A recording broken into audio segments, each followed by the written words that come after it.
തീത്തോസിന്റെ ലേഖനം 1-ാം അധ്യായത്തിന്റെ 8-9 തിരുവചനങ്ങളാണ് നമ്മൾ ധ്യാനിക്കുന്നത്. ആ വാക്യങ്ങളുടെ വിശദീകരണത്തിലേക്ക് നിശ്ചയമായി കടക്കും. അതിനു മുമ്പ് തീത്തോസിന്റെ ലേഖനത്തെക്കുറിച്ച് ഒരു കാര്യം ഒറ്റ വാക്കിൽ പറയാം. നാം വായിച്ച് മനസ്സിലാക്കേണ്ടിയ ധ്യാനിക്കേണ്ടിയ ലേഖനമാണ് തീത്തോസിന്റെ ലേഖനം. ഗൗരവപൂർണമായ ഒരു ആത്മീയ ജീവിതത്തിന് വേണ്ടുന്ന എല്ലാ കൈത്താങ്ങലുകളും പ്രബോധനങ്ങളും ദൈവത്തിൻ്റെ ആത്മാവ് ധാരാളമായി നിറച്ചു വെച്ചിരിക്കുന്ന ഈടുറ്റ ലേഖനങ്ങളിൽ ഒന്നാണ് തീത്തോസിൻ്റെ ലേഖനം.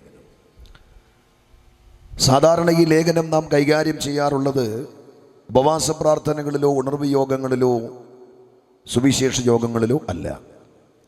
പകൽ ഞാൻ തീമോഥെയോസിന്റെ ലേഖനത്തെക്കുറിച്ച് ഓർപ്പിച്ചതുപോലെ ഈ ലേഖനം സാധാരണ നമ്മൾ കൈകാര്യം ചെയ്യാറുള്ളത് വേലക്കാരുടെ വിശേഷാലുള്ള കൂട്ടായ്മകളിലാണ്.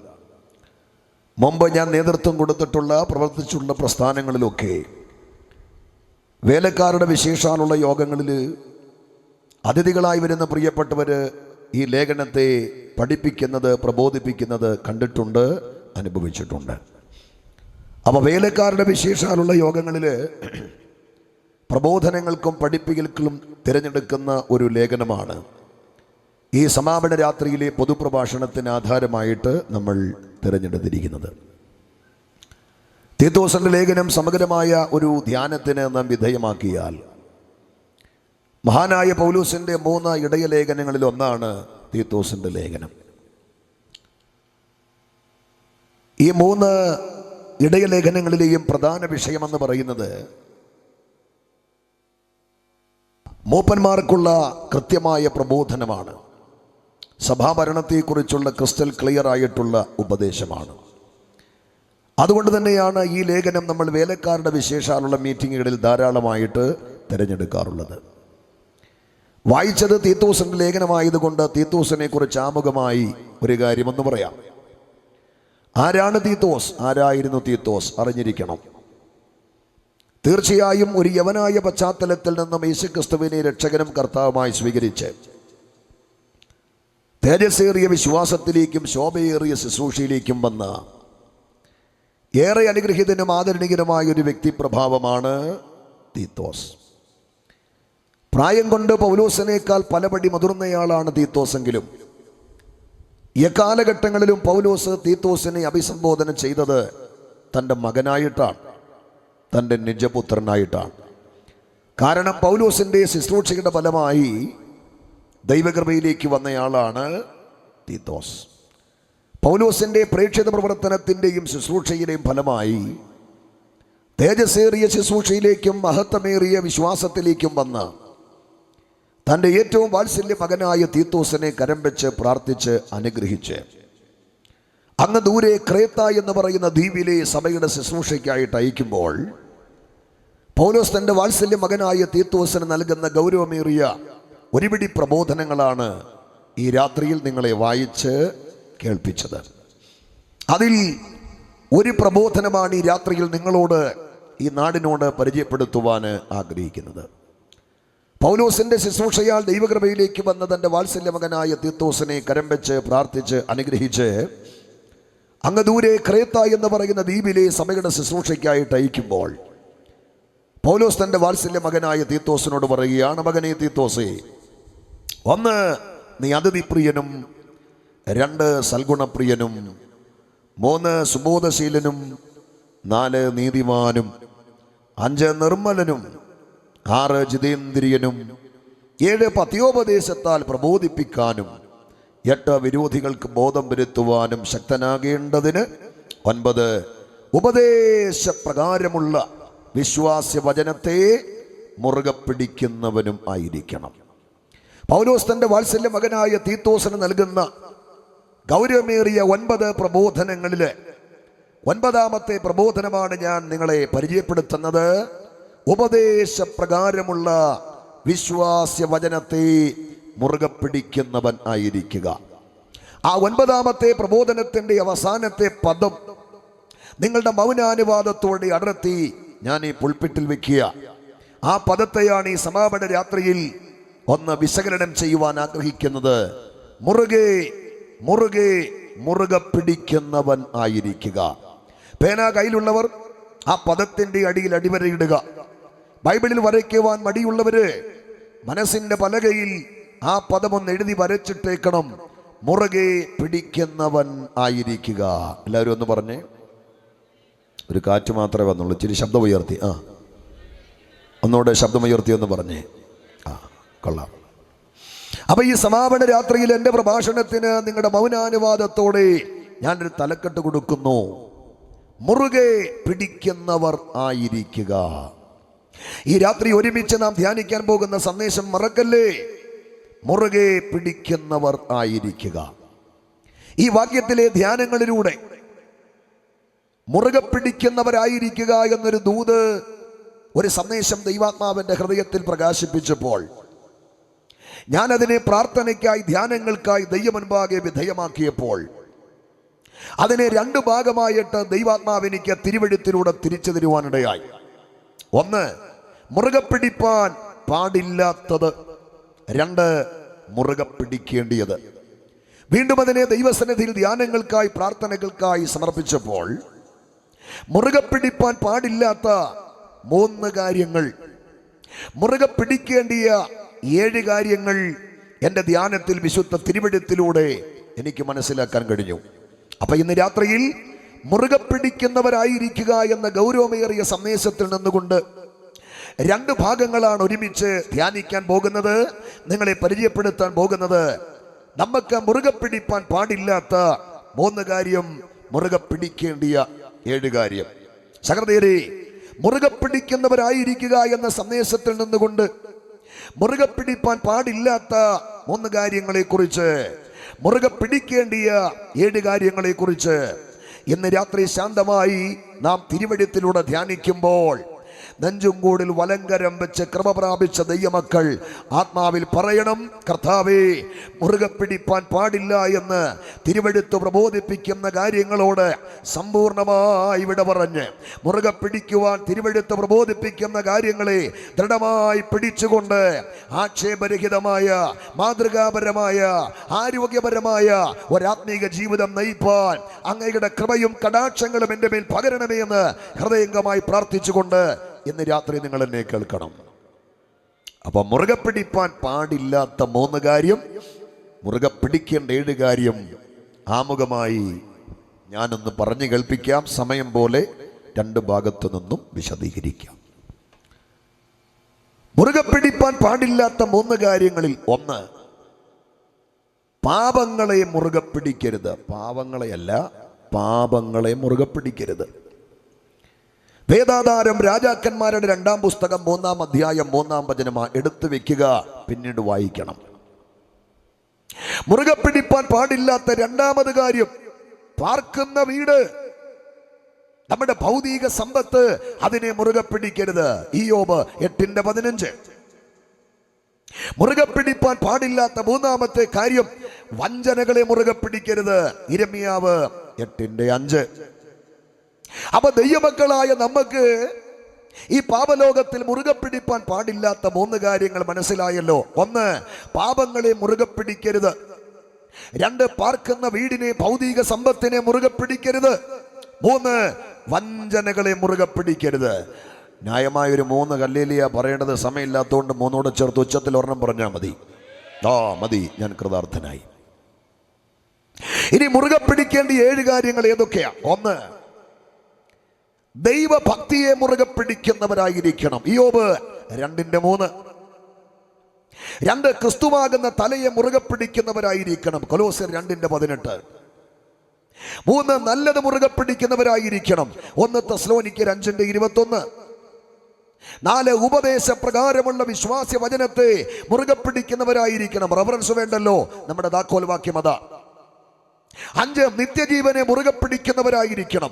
1 തീമോഥെയോസ് 6:12. 6, പ്രത്യാശയുടെ ധൈര്യവും പ്രശംസയും മുറുകെ പിടിക്കുന്നവരായിരിക്കണം. എബ്രായർ 3:6. 7, യേശു ക്രിസ്തുവിന്റെ പരിശുദ്ധ നാമത്തെ മുറുകെ പിടിക്കുന്നവരായിരിക്കണം. വെളിപ്പാട് 2:13.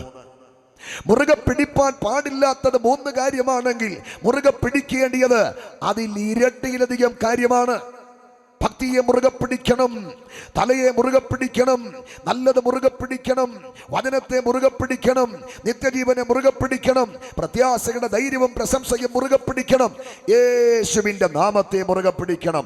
7 ഹല്ലേലൂയാണ് പറയേണ്ടത്. 7 ചേർത്ത് ഉച്ചത്തിൽ ഒരെണ്ണം പറഞ്ഞാൽ മതി. ബാക്കി അവസാനം നമുക്ക് പറയണം. ഈ സമയത്തിന്റെ പരിമിതിയും വിസ്താരത്തിന്റെ വല്ലാത്ത ഭയവും ഒക്കെ എൻ്റെ മുമ്പിൽ പിടയുന്നത് കൊണ്ട് ഞാൻ നിങ്ങളുടെ അനുവാദത്തോടെ ചെറിയൊരു അഡ്ജസ്റ്റ്മെൻറ്റിന് അങ്ങ് തയ്യാറാകുക. സന്തോഷിക്കല്ലേ, ബൈബിളിൻ്റെ സിമ്പിളെല്ലാം മൈക്ക് കൊടുത്തിട്ടിരിക്കാൻ പോവല്ല. അങ്ങനെ സ്വപ്നത്തിൽ പോലും ചിന്തിക്കരുത്. അങ്ങോട്ട് 5 മണിക്കൂർ, ഇങ്ങോട്ട് 5 മണിക്കൂർ, 10 മണിക്കൂർ യാത്ര ചെയ്ത് ഇവിടെ നിൽക്കുന്നത് അങ്ങനെ അങ്ങ് ഇരിക്കാനല്ല, ചെറിയൊരു അഡ്ജസ്റ്റ്മെൻറ്റ് നടത്താൻ പോവുക. ഈ മുറുകെ പിടിപ്പാൻ പാടില്ലാത്ത 3 കാര്യങ്ങളിൽ 2 എണ്ണവും, മുറുകെ പിടിക്കേണ്ടിയ 7 കാര്യങ്ങളിൽ 1 എണ്ണവും പറയാം. അതിനുള്ള നിർവാഹമേ നമ്മുടെ മുമ്പിലുള്ളൂ. അത്രയും പറഞ്ഞ് എൻ്റെ സമയം തീരും. ഒരുമിച്ച് എഴുന്നേറ്റ് ദൈവത്തെ ആരാധിച്ച് സന്തോഷത്തോടെ നമുക്ക് മടങ്ങണം. സന്തോഷമുണ്ടോ? അത്ര സന്തോഷമില്ലെന്ന് തോന്നില്ല. സന്തോഷമുണ്ടോ? ഉണ്ടേ ഉച്ചത്തിലൊരു ഹല്ലേലൂയ പറഞ്ഞേ. മുറുകെ പിടിപ്പാൻ പാടില്ലാത്ത 3 കാര്യങ്ങളിൽ 1, പാപങ്ങളെ മുറുകെ പിടിക്കരുത്. അതിൻ്റെ വേദാധാരം രാജാക്കന്മാരുടെ 2-ാം പുസ്തകം 3-ാം അധ്യായം 3-ാം വചനമാണ്. എനിക്ക് ആ വാക്യം നേരത്തെ ഹൃദ്യസ്ഥമാണ്, ബൈഹാർട്ടാണ്. എടുത്ത് ആരെങ്കിലും ഉണ്ടെങ്കിൽ ശുശ്രൂഷയുടെ അനുഗ്രഹത്തിനായി ഉച്ചത്തിൽ നിന്ന് വായിച്ചേ. രാജാക്കന്മാർ 2-ാം പുസ്തകം 3-ാം അധ്യായം 3-ാം വചനം. വേഗം. എന്നാലും ഇസ്രായേലിനെ കൊണ്ട് പാപം ചെയ്യിച്ച നബാത്തിന്റെ മകനായ യെരോബയാമിന്റെ പാപങ്ങളെ അവൻ വിട്ടുമാറാതെ മുറുകെ പിടിച്ചു. Very good. എന്നാലും ഇസ്രായേലിനെ കൊണ്ട് പാപം ചെയ്യിച്ച നബാത്തിന്റെ മകനായ യെരോബയാമിന്റെ പാപങ്ങളെ അവൻ വിട്ടുമാറാതെ മുറുകെ പിടിച്ചു. ഈ വാക്യത്തിന്റെ ചരിത്രത്തിലേക്കോ പശ്ചാത്തലത്തിലേക്കോ സാഹചര്യത്തിലേക്കോ ഒന്നും തൽക്കാലം കടക്കുന്നില്ല. അതിനുള്ള നേരം നമ്മുടെ മുമ്പിലില്ല. ഇവിടെ രക്ഷിക്കപ്പെട്ട, സ്നാനപ്പെട്ട, ആത്മനിറവ് പ്രാപിച്ച, നിത്യതയുടെ ദർശനം അകത്ത് കത്തുന്നൊരു സിയോൻ സഞ്ചാരിക്ക്, ഭക്തർക്ക് പാർപ്പാൻ യോഗ്യമല്ലാത്ത ഈ ദുഷ്ടലോകത്തിൽ മുറുകെ പിടിപ്പാൻ വ്യവസ്ഥയില്ലാത്ത 1-ാമത്തെ കാര്യം പാപങ്ങളെയാണ് എന്ന് വിശദമാക്കേണ്ടതിന് ആധാരമായി മാത്രം ഞാൻ ആ വാക്യം വായിപ്പിച്ചെന്നേ ഉള്ളൂ. പാപങ്ങളെ മുറുകെ പിടിക്കരുത്. നമുക്ക് മുറുകെ പിടിപ്പാൻ പാടില്ലാത്ത പ്രഥമ കാര്യം പാപങ്ങളെയാണെങ്കിൽ എന്താണ് സഹൃദയരെ പാപം? എന്താണ് വിശ്വാസികളെ പാപം? പുറത്തന്നെ ശ്രദ്ധിക്കുന്ന വാത്സല്യമിത്രമായി എന്താണ് പാപം? എന്താണ് പാപമെന്ന് ചോദിച്ചാൽ പ്രതിദിനം വേദപുസ്തകം പാരായണം ചെയ്യുന്ന നിങ്ങൾക്ക് പറയാൻ ഒരുപാട് ഉത്തരവുണ്ടെന്ന് എനിക്കറിയാം.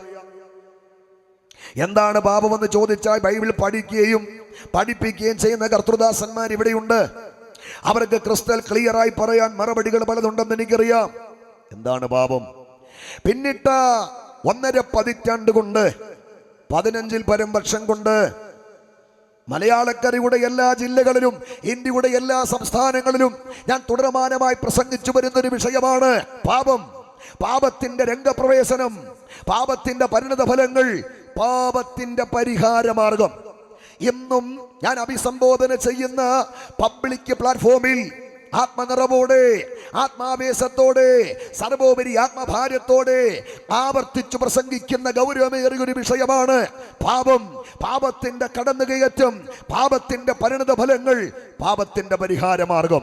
വിശ്വാസികളെ, ഈ പാപലോകത്തിൽ നമുക്ക് മുറുകെ പിടിപ്പാൻ വ്യവസ്ഥയില്ല എന്ന് ബൈബിൾ പ്രഖ്യാപിക്കുന്ന 1-ാമത്തെ കാര്യം പാപങ്ങളെയാണെങ്കിൽ എന്താണ് പാപം? എന്താണ് പാപം എന്ന ചോദ്യത്തിന് സാധാരണക്കാരായ നമുക്ക് മനസ്സിലാക്കത്തക്ക സിമ്പിളായ ഭാഷ പറഞ്ഞാൽ, ലളിതമായ ഭാഷ പറഞ്ഞാൽ അത്രയേ ഉള്ളൂ. ശ്രദ്ധിച്ചേ, ഇത്രയേ ഉള്ളൂ. ചെയ്യേണ്ട കാര്യങ്ങൾ ചെയ്യാതിരിക്കുന്നതും ചെയ്യാതിരിക്കേണ്ട കാര്യങ്ങൾ ചെയ്യുന്നതുമാണെന്ത്? പാപം. എന്താ പാപം? ചെയ്യേണ്ട കാര്യങ്ങൾ ചെയ്യാതിരിക്കുന്നതും ചെയ്യാതിരിക്കേണ്ട കാര്യങ്ങൾ ചെയ്യുന്നതുമാണെന്ത്? പറഞ്ഞേ, പാപം. ഗ്രീക്കിലേക്കും ഹീബ്രുവിലേക്കും ഒന്നും തപ്പി നമ്മൾ കുഴയണ്ട. എന്താ പാപം? ലളിതമായ ഉത്തരം, ചെയ്യേണ്ട കാര്യങ്ങൾ ചെയ്യാതിരിക്കുമ്പോൾ, ചെയ്യാതിരിക്കേണ്ട കാര്യങ്ങൾ ചെയ്യുമ്പോൾ അതാണ് എന്ത്? പാപം. ഒരാലേലിയ പറഞ്ഞാട്ടെ. അതല്ലേ ഏദനിൽ സംഭവിച്ചത്? അല്ലേ? അരുത് എന്ന് പറഞ്ഞ കാര്യത്തെ ആദിമാതാപിതാക്കൾ ചെയ്തു. വിശുദ്ധ വേദപുസ്തകത്തിന്റെ ഭാഷയെ പറഞ്ഞാൽ അത്യുന്നതനും പരമകാരുണികനും സർവശക്തനും സൃഷ്ടാവുമായ മഹാദൈവത്തിന്റെ കൽപ്പനയെ ദൈവത്തിന്റെ സൃഷ്ടിയുടെ മകുടമായ മനുഷ്യൻ നിരസിക്കുന്നതാണ്, തള്ളിക്കളയുന്നതാണ്, ഉപേക്ഷിക്കുന്നതാണ്, വെറുക്കുന്നതാണ്, മറക്കുന്നതാണ് പാപമെന്ന് പറയുന്നത്. പാപമെന്ന വിഷയത്തോടുള്ള ബന്ധത്തിൽ വിശുദ്ധ തിരുവെഴുത്തിൽ നാം ഒരു തിരയൽ നടത്തിയാൽ പാപത്തെ വ്യക്തമാക്കുന്ന 7 കാര്യങ്ങൾ വിശുദ്ധ ബൈബിളിലുണ്ട്. വിശദീകരിക്കാതെ ഒറ്റ ശ്വാസത്തിൽ ഞാൻ അങ്ങ് പറഞ്ഞുവിടാം, തെറ്റിദ്ധരിക്കരുത്. നമ്മുടെ ദൃഷ്ടിയിൽ ഭീകരമെന്ന്, മാരകമെന്ന് നമ്മൾ ചിന്തിക്കുന്ന മനുഷ്യത്വ ബോധമില്ലാത്ത നരാധമ ചെയ്വനകളോ കൊടും പാതകങ്ങളോ മാത്രമല്ല പാപം. തെളിച്ചു പറഞ്ഞാൽ അവരെന്റെ കഴുത്ത് കണ്ടിക്കുന്നത് മാത്രമല്ല പാപം, അതുകൊണ്ട് കഴുത്ത് കണ്ടിക്കണമെന്നല്ല. അവരെ കുത്തി കൊലപ്പെടുത്തുന്നത് മാത്രമല്ല പാപം, അവരുടെ സമ്പത്ത് അപകരിക്കുന്നത് മാത്രമല്ല പാപം. സാധാരണക്കാരായ നമ്മുടെ ദൃഷ്ടിയിൽ ഭീകരമെന്ന്, മാരകമെന്ന് നമ്മൾ ചിന്തിക്കുന്ന മനുഷ്യത്വ ബോധമില്ലാത്ത കൊടും ക്രൂരതകളോ നരാധമ ചെയ്വനകളോ മാത്രമല്ല പാപം. തെളിച്ചു പറഞ്ഞാൽ വിശുദ്ധിയിൽ ഭയങ്കരനായ മഹാദൈവത്തിന്റെ വിശുദ്ധിക്ക് നിരക്കാത്ത ഒരു ചെറിയ ചിന്ത പോലും, ഒരു ചെറിയ നോട്ടം പോലും, ഒരു ചെറിയ ഹൃദയ വിചാരം പോലും, ഒരു ചെറിയ സംസാരം പോലും പാപമാണ് എന്നുള്ള കാര്യം ഇന്ന് രാത്രി കൃപ പ്രാപിച്ച ദൈവമക്കൾ മറന്നു പോകരുത്. അതാ ഞാൻ പറഞ്ഞത്, പാപമെന്ന വിഷയത്തോടുള്ള ബന്ധത്തിൽ തിരുവെഴുത്തിൽ തിരഞ്ഞാൽ പാപത്തെ വ്യക്തമാക്കുന്ന 7 കാര്യങ്ങൾ ബൈബിളിലുണ്ടെന്ന് കേട്ടേ. 1, ഗർവമുള്ള കണ്ണ്, അഹങ്കാര ഹൃദയം, ദുഷ്ടന്മാരുടെ ദീപം, പാപം തന്നെ. തെളിവ് വേണോ? സദൃശവാക്യം 21:4 വായിക്കണ്ട. 2, പോഷന്റെ നിരൂപണം, പാപം തന്നെ. സദൃശവാക്യം 24:9. 3, വിശ്വാസത്തിൽ നിന്നും ഉത്ഭവിക്കാത്തതൊക്കെയും പാപം തന്നെ. റോമാലേഖനം 14:23. 4, മുഖപക്ഷം കാണിച്ചാലോ പാപം ചെയ്യുന്നു. യാക്കോബ് 2:9. 5, നന്മ ചെയ്യുവാൻ അറിഞ്ഞിട്ടും അത് ചെയ്യാത്തവനത് പാപം തന്നെ. യാക്കോബ് 4:17. 6, പാപം ചെയ്യുന്നവൻ അധർമ്മം ചെയ്യുന്നു, പാപം അധർമ്മം തന്നെ. 1 യോഹന്നാൻ 3:4. 7, ഏത് അനീതിയും പാപം തന്നെ. 1 യോഹന്നാൻ 5:17. അപ്പൊ ഈ പന്തലിൽ എന്നെ കേൾക്കുന്ന ആത്മീയരായ ദൈവമക്കളെ, ഈ പാപലോകത്തിൽ നമുക്ക് മുറുകെ പിടിപ്പാൻ പാടില്ലാത്ത ഒന്നാമത്തെ കാര്യം പാപങ്ങളെയാണെങ്കിൽ എന്താണ് പാപം എന്ന് ഞാൻ പറഞ്ഞു. പാപത്തെ വ്യക്തമാക്കുന്ന 7 കാര്യങ്ങൾ വിശുദ്ധ വേദപുസ്തകത്തിന്റെ തെളിവിൽ 1, 2, 3, 4 എന്ന ക്രമത്തിൽ ഞാൻ നിരത്തി. ഇന്ന് രാത്രി ആ കുറിപ്പ് ഞാൻ വിടുമ്പോൾ എന്നെ കേൾക്കുന്ന പ്രിയപ്പെട്ടവരെ, മനുഷ്യാത്മാവിന്റെ മണ്ഡലത്തിലാണ് പാപമെന്ന മഹാദുരന്തം സംജാതമായതെങ്കിലും ആ ദുരന്തത്തിന്റെ അനന്തരഫലം സുന്ദരമായ പ്രകൃതിയെ മുഴുവൻ, മനോഹരമായ പ്രപഞ്ചത്തെ മുഴുവൻ, ദൈവത്തിന്റെ സൃഷ്ടിയുടെ മകുടമായ മനുഷ്യനെ മുഴുവൻ സാരമായി, മൃഗീയമായി, പൈശാചികമായി, അതിക്രൂരമായി ബാധിച്ചു. അതിന്റെ ഫലമായി സകല സൃഷ്ടികളും ശാപത്തിന്റെ കീഴിലായി പോയി. റോമാലേഖനത്തിൽ മഹാനായ പൗലോസ് പറയുന്ന ഒരു വാക്കുണ്ട്, നമുക്ക് അത്ര കണ്ട് ദഹിക്കത്തില്ലെങ്കിലും ഞാനതൊന്ന് പറഞ്ഞു കേൾപ്പിക്കുക. സൃഷ്ടി ദ്രവത്വത്തിന്റെ ദാസ്യത്തിൽ നിന്നും വിടുതലും ദൈവമക്കളുടെ തേജസ്സാകുന്ന സ്വാതന്ത്ര്യവും പ്രാപിക്കും എന്ന ആശയോടെ മായയ്ക്ക് കീഴ്പ്പെട്ടിരിക്കുന്നു. കാരണം എന്നാണ്? പാപം. ഇവിടെ സംഭവിക്കുന്ന സകല മൂല്യച്യുതികളുടെയും, ഇവിടെ സംഭവിക്കുന്ന സകല അനിശ്ചിതത്വങ്ങളുടെയും, ഇവിടെ സംഭവിക്കുന്ന സകല അക്രമങ്ങളുടെയും, ഇവിടെ സംഭവിക്കുന്ന സകല കുലപാതകങ്ങളുടെയും, ഇവിടെ സംഭവിക്കുന്ന സകല പീഡന പരമ്പരകളുടെയും പിമ്പിലെ അടിസ്ഥാനപരമായ കാരണമെന്ന് പറയുന്നത് പാപമാണ് പ്രിയരേ. എന്തുകൊണ്ട് അതിക്രമങ്ങൾ പെരുകുന്നു? കാരണം പാപം. എന്തുകൊണ്ട് അക്രമങ്ങൾ പെരുകുന്നു? കാരണം പാപം. എന്തുകൊണ്ട് കൊലപാതകങ്ങൾ പെരുകുന്നു? കാരണം പാപം. എന്തുകൊണ്ട് പീഡനങ്ങൾ പെരുകുന്നു? കാരണം പാപം. ഇവിടെ അരങ്ങു വാഴുന്ന മനുഷ്യത്വ ബോധമില്ലാത്ത എല്ലാ നരാധമ ചെയ്വനകളുടെയും പിമ്പിലെ അടിസ്ഥാനപരമായ കാരണം പാപമാണെങ്കിൽ എന്നെ കേൾക്കുന്ന സമൂഹമേ, ആ പാപം ഇവിടെ ആത്മഹത്യയിൽ ആരംഭിച്ച്, കേൾക്കണം, ആ പാപം പ്രാതൃകൃതിയിൽ അങ്ങ് വളർന്ന് ആ പാപം ഒടുക്കം ദൈവഹത്യയിൽ പരമകാഷ്ഠയിലെത്തി. അതാണ് നമ്മുടെ വാഴ്ത്തപ്പെട്ട കർത്താവായ യേശുക്രിസ്തുവിന്റെ കാൽവറിയിലെ മരണം. യേശുക്രിസ്തുവിന്റെ കാൽവറി മരണത്തിന്റെ തായ്വേര് തെളിച്ച് നാം ഒന്ന് ഓടിയാൽ ചെന്നെത്തി നിൽക്കുന്നത് മനുഷ്യകുലത്തിന്റെ ഘോരമായ പാപത്തിലാണ്. ഒന്നുകൂടെ തെളിച്ചു പറഞ്ഞാൽ പരിശുദ്ധനായ ക്രിസ്തു, പരിപാവനനായ ക്രിസ്തു, പരമോന്നതനായ ക്രിസ്തു, പാപമില്ലാത്തവനായ ക്രിസ്തു ഒരു പാപിയെ പോലെ, ഒരു കുറ്റവാളിയെ പോലെ, രണ്ട് ദുഷ്പ്രവർത്തിക്കാർക്ക് നടുവിൽ കാൽവറിയിൽ എന്തിനു മരിച്ചു? അപരാധങ്ങൾ ചെയ്തിട്ടല്ല, അകൃത്യങ്ങൾ ചെയ്തിട്ടല്ല, തിന്മകൾ ചെയ്തിട്ടല്ല. അവനൊരു കുറ്റവാളിയെ പോലെ കാൽവറിയിൽ മരിച്ചത് നമ്മുടെ പാപം നിമിത്തമാണ്, നമ്മുടെ പാപത്തിന്റെ പരിഹാരത്തിന് വേണ്ടിയാണ്. നമ്മുടെ കർത്താവ് എത്ര പരിശുദ്ധനായില്ലേ? നാം ഇന്ന് രാത്രി ഉയർത്തുന്ന നമ്മുടെ കർത്താവിനെ പോലെ പരിശുദ്ധൻ ആരെങ്കിലും ഈ ഭൂമിയിലുണ്ടോ? മിണ്ടുന്നില്ലല്ലോ. നമ്മുടെ കർത്താവിനെ പോലെ പരിശുദ്ധൻ ആരെങ്കിലും സ്വർഗത്തിലോ സ്വർഗാദി സ്വർഗങ്ങളിലോ ഉണ്ടോ? പറ. നമ്മുടെ കർത്താവിനെ പോലെ പരിശുദ്ധൻ ആരുമില്ല. അത് പറയുമ്പോൾ എൻ്റെ സിരകളിൽ ഞാൻ അറിയാതെ ആവേശത്തിൻ്റെ അഗ്നി വല്ലാണ്ടങ്ങ് ആളിപ്പടരുകയാണ്. കാരണം ചങ്കിലെ സിരകളിലെ ചോരയ്ക്ക് ചൂടുള്ള പ്രായത്തിൽ ഈ ലോകത്തോട് ഞാൻ പ്രസംഗിക്കാൻ തിരഞ്ഞെടുത്ത എൻ്റെ വിമോചകൻ, എൻ്റെ രക്ഷകൻ, എൻ്റെ വീണ്ടെടുപ്പുകാരൻ, എൻ്റെ ഉദ്ധാരകൻ, എൻ്റെ പ്രസംഗ കാരണക്കാരനായ യേശു പാപം ഇല്ലാത്തവനാണ്. അവൻ പരിശുദ്ധനാണ്. ഈ യോഗത്തിന്റെ സമാപന സന്ധിയിൽ ഈ മണ്ണ് തൊട്ട് ആ മാനം മുട്ടി നിൽക്കുന്ന ആവേശത്തോടെ ആമേൻ നാം പാടി ആരാധിക്കുന്ന, നാം ഉയർത്തുന്ന നമ്മുടെ വാഴ്ത്തപ്പെട്ട കർത്താവായ യേശുക്രിസ്തു പരിശുദ്ധനാണ്. ചെങ്കവള ദേശമേ, ഇന്ന് രാത്രി ഒരു കൊലപാതകനെ അല്ല ഞങ്ങൾ ഉയർത്തുന്നത്, ഒരക്രമിയല്ല ഞങ്ങൾ ഉയർത്തുന്നത്, ഒരു രാജ്യദ്രോഹിയല്ല ഞങ്ങൾ ഉയർത്തുന്നത്, ഒരു പാപിയല്ല ഞങ്ങൾ ഉയർത്തുന്നത്. എന്ന് രാത്രി ആവേശത്തോടെ ഞങ്ങൾ ഉയർത്തി കാണിക്കുന്നത് പാപമില്ലാത്ത പരിശുദ്ധനായ ഒരുവനെയാണ്. നമ്മുടെ കർത്താവ് പരിശുദ്ധനാ.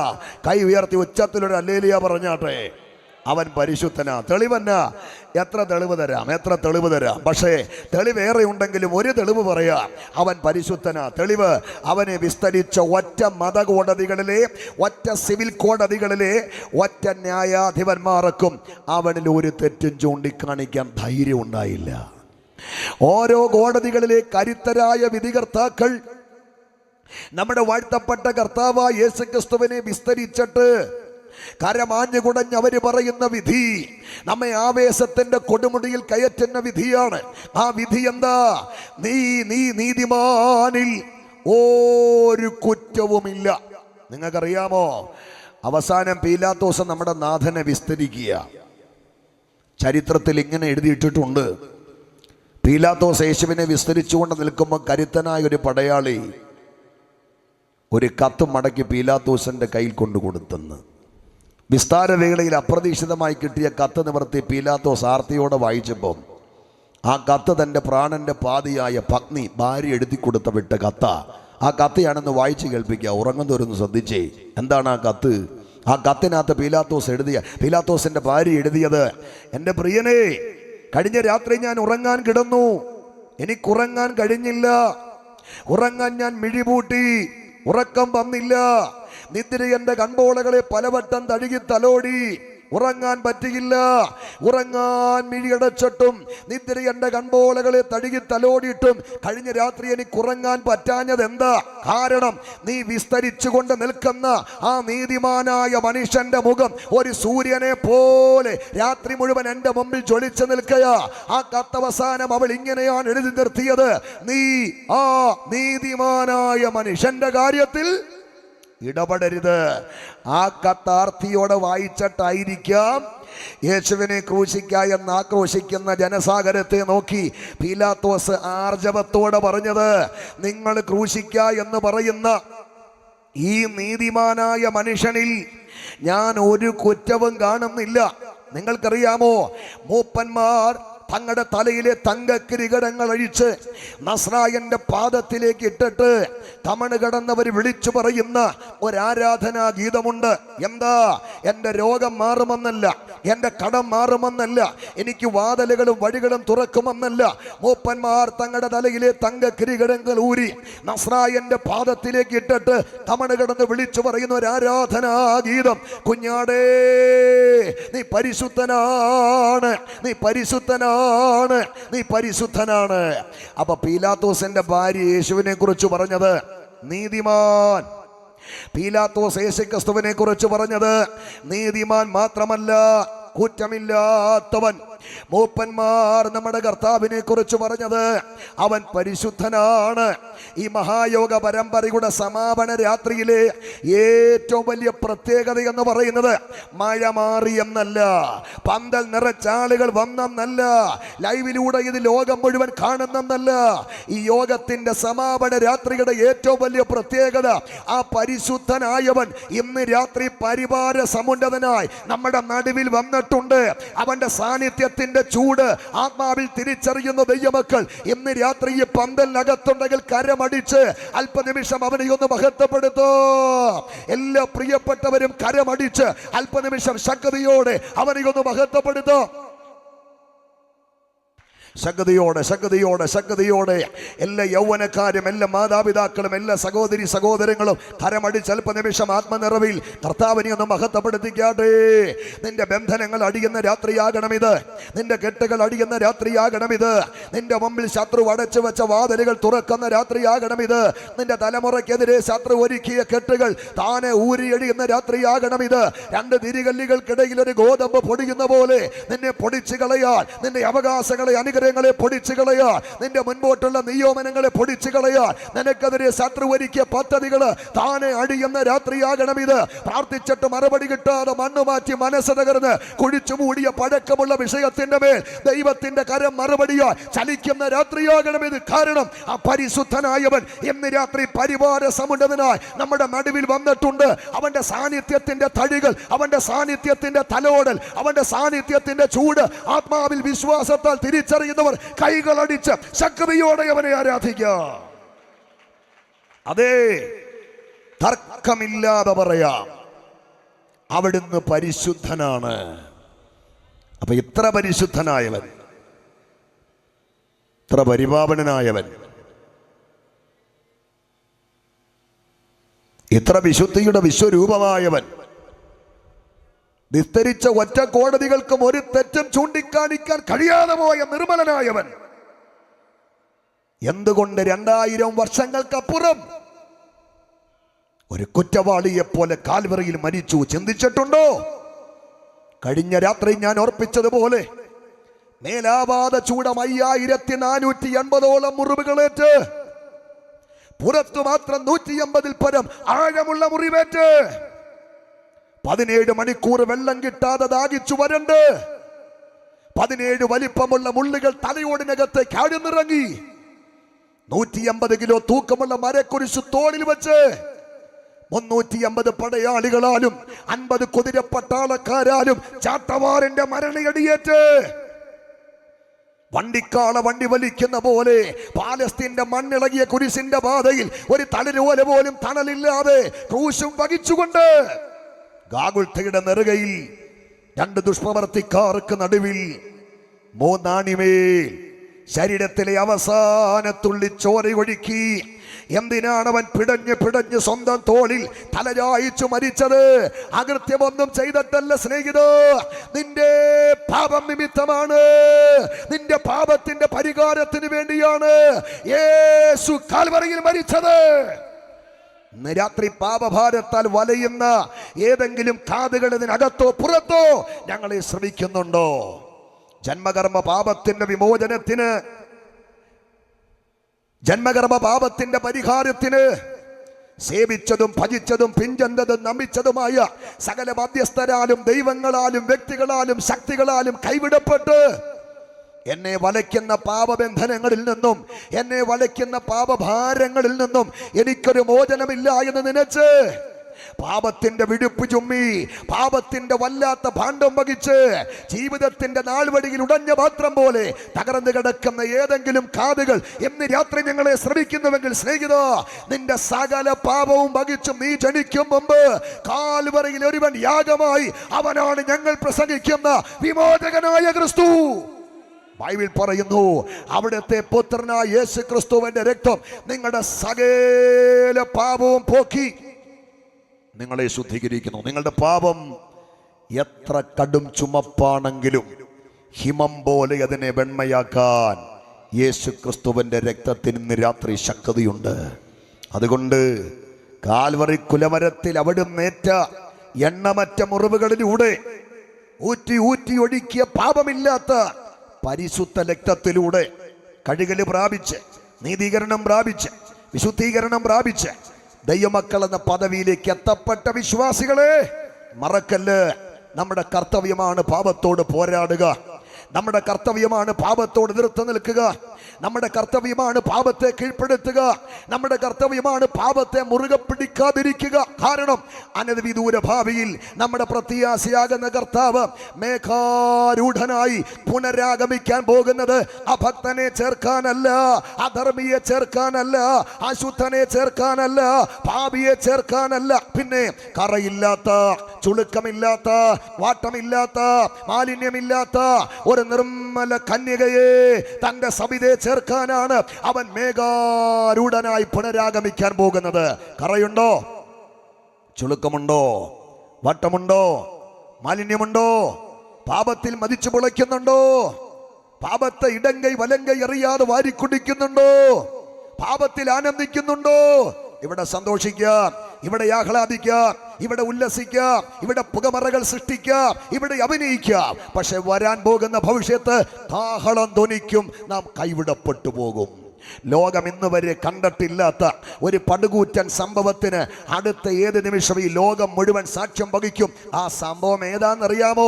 അടുത്ത കോവിഡിന്റെ വ്യാപനമല്ല, അടുത്ത പ്രകൃതിയുടെ മഹാദുരന്തമല്ല, അടുത്ത മഹായുദ്ധങ്ങളിൽ ഒന്നല്ല. ആ സംഭവം നമ്മുടെ പ്രത്യാശയാകുന്ന യേശുക്രിസ്തുവിന്റെ മടങ്ങിവരവ്. തെസ്സലോനിക്കരോട് പൗലോസ് പറയുന്നത് പോലെ കർത്താവ് താൻ ഗംഭീരനാദത്തോടെ, പ്രധാന ദൂതന്റെ ശബ്ദത്തോടെ, ദൈവത്തിന്റെ കാഹളത്തോടെ ഇന്ന് രാത്രി സ്വർഗത്തിൽ നിന്നും ഇറങ്ങി വന്നാൽ അവനെ എതിരേൽപ്പാൻ എടുക്കപ്പെടുന്ന വിശുദ്ധന്മാരിൽ ഒരാളായി ഞാൻ കാണുമെന്ന് പ്രാഗൽഭ്യമുള്ള ദൈവമക്കൾ ഈ പന്തലിനകത്തുണ്ടെങ്കിൽ കരമുയർത്തി ഉച്ചത്തിലൊരു ഹല്ലേലൂയ പറയോ. ആ പ്രാഗൽഭ്യമില്ലാത്ത ആരെങ്കിലും ഇന്ന് രാത്രി ഇവിടെ ഉണ്ടോ?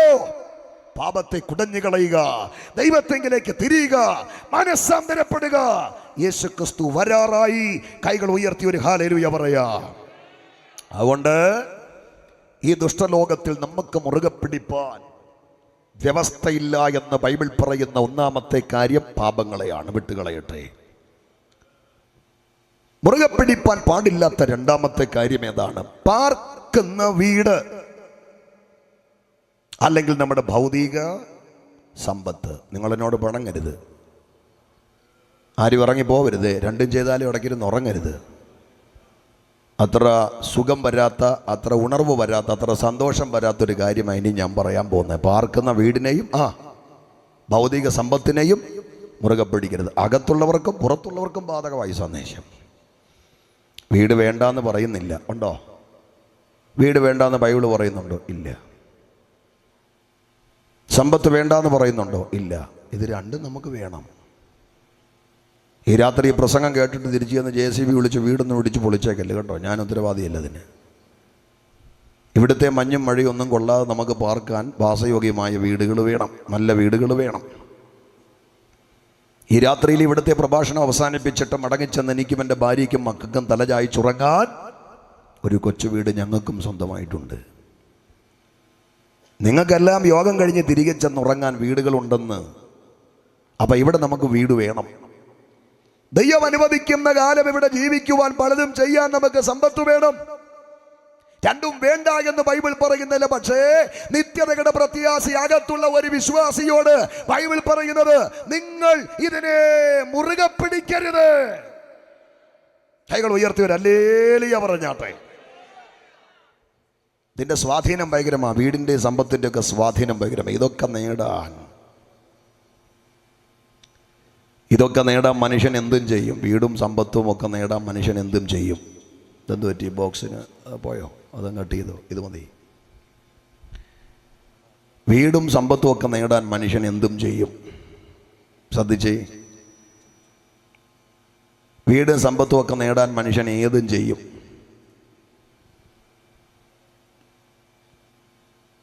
കുറച്ചുകൂടെ ഇറങ്ങിപ്പറഞ്ഞാൽ ഏതറ്റം വരെയും പോകും.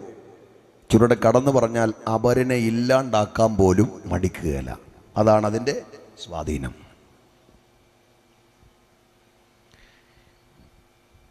കുറച്ചു നാൾ മുമ്പ് ഫേസ്ബുക്കിലെ മുഖപുസ്തകത്തിൽ ആരും ഒരു വീഡിയോ ഷെയർ ചെയ്തു. ഞാനൊരു 2 തവണ ആ വീഡിയോ കണ്ടുള്ളൂ. പിന്നെ കാണാൻ എൻ്റെ മനസ്സനുവദിച്ചില്ല. ആ വീഡിയോയുടെ നടുക്കം എൻ്റെ മനസ്സിൽ നിന്ന് എപ്പോഴും പോയിട്ടില്ല.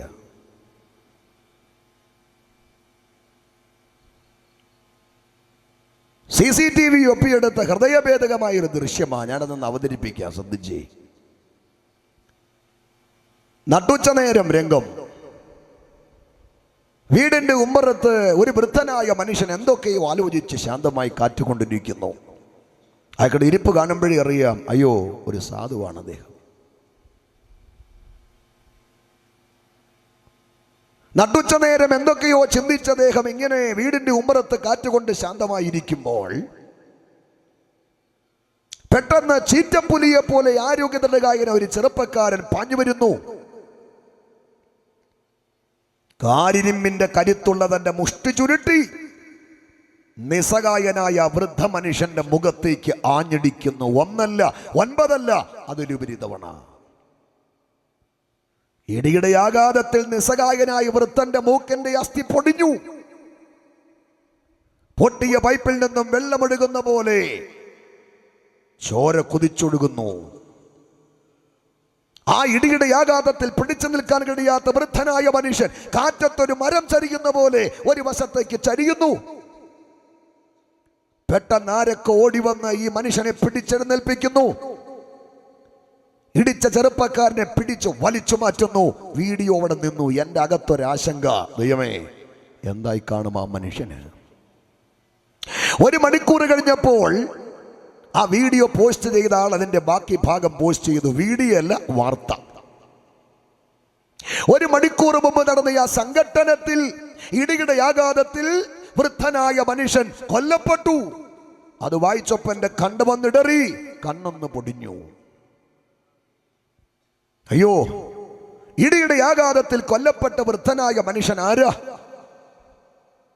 ഇടിച്ചു കൊലപ്പെടുത്തിയതാരാ? ഇടിച്ചു കൊലപ്പെടുത്താനുള്ള കാരണമെന്നാ? അതാണ് എന്നെ ചിന്തിപ്പിച്ചത്.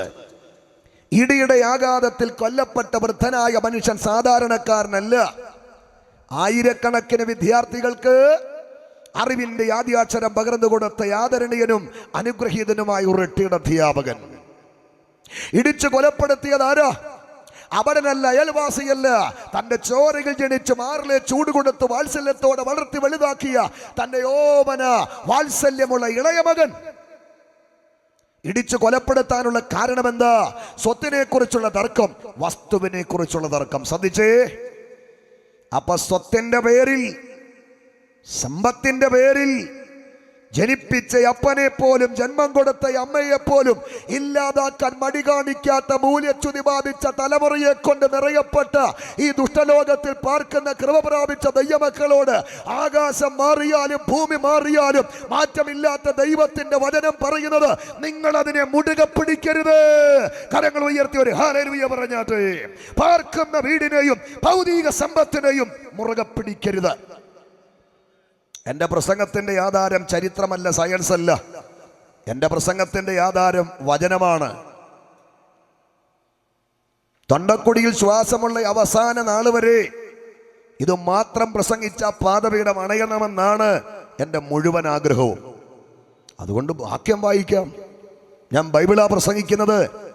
പാർക്കുന്ന വീട്, ഭൗതിക സമ്പത്ത്, പദവികൾ മുറുകെ പിടിക്കരുത്.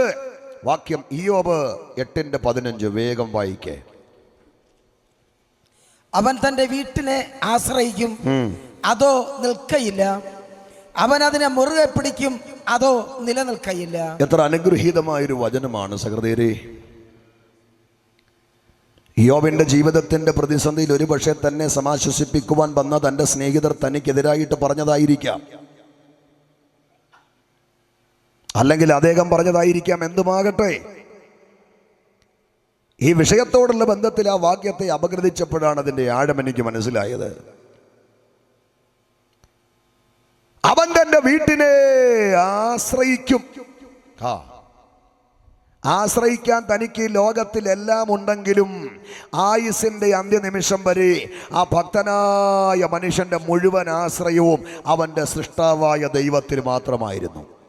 ഇന്ന് രാത്രി ഭക്തനാകുന്ന ഇയ്യോബിനോട് ചേർന്ന് നെഞ്ചും കൂടിൽ കൈവച്ച് എത്ര ദൈവമക്കൾക്ക് പറയാൻ കഴിയും, ആശ്രയിക്കുവാൻ എനിക്കിവിടെ പലതുണ്ടെങ്കിലും എൻ്റെ ആയുസിൻ്റെ അന്ത്യനിമിഷം വരെ എൻ്റെ മുഴുവൻ ആശ്രയവും എൻ്റെ സൃഷ്ടാവായ ദൈവത്തിൽ മാത്രമായിരിക്കുമെന്ന് ഉറപ്പുള്ള ദൈവമക്കൾ ഇന്ന് രാത്രി വെള്ളവിരിപ്പിന്റെ കീഴിലുണ്ടെങ്കിൽ കരമടിച്ചോ കരമുയർത്തിയോ അല്പനിമിഷം ദൈവത്തെ ഒന്ന് മഹത്വപ്പെടുത്തോ. ദൈവത്തിൽ ആശ്രയിക്കുന്നത് ചെറിയ കാര്യമല്ല, ദൈവത്തിൽ ആശ്രയിക്കുന്നത് ഏറ്റവും വലിയ കാര്യമാണ്. കാരണം ബൈബിൾ പറയുന്നു, യഹോവയിൽ ആശ്രയിക്കുന്ന ജനം ഭാഗ്യമുള്ളവരെന്ന. ഈ ദൈവത്തിൽ ആശ്രയിക്കുന്നവന്റെ മനോബലം, ദൈവത്തിൽ ആശ്രയിക്കുന്നവന്റെ ദൃഢത, ദൈവത്തിൽ ആശ്രയിക്കുന്നവന്റെ സമാധാനം, പ്രാഗൽഭ്യം, സന്തോഷം വിശദീകരണങ്ങൾക്ക് അപ്പുറം കേട്ടോ. ദൈവത്തിൽ ആശ്രയിക്കുന്നവന്റെ പ്രത്യാശയും ബലവും സമാധാനവും ഒക്കെ കണ്ടിട്ട് സങ്കീർത്തനക്കാരൻ പണ്ട് ചോദിച്ചു, ഇവനെ ആരോടാണെന്ന് സാദൃശ്യപ്പെടുത്തുന്നത്?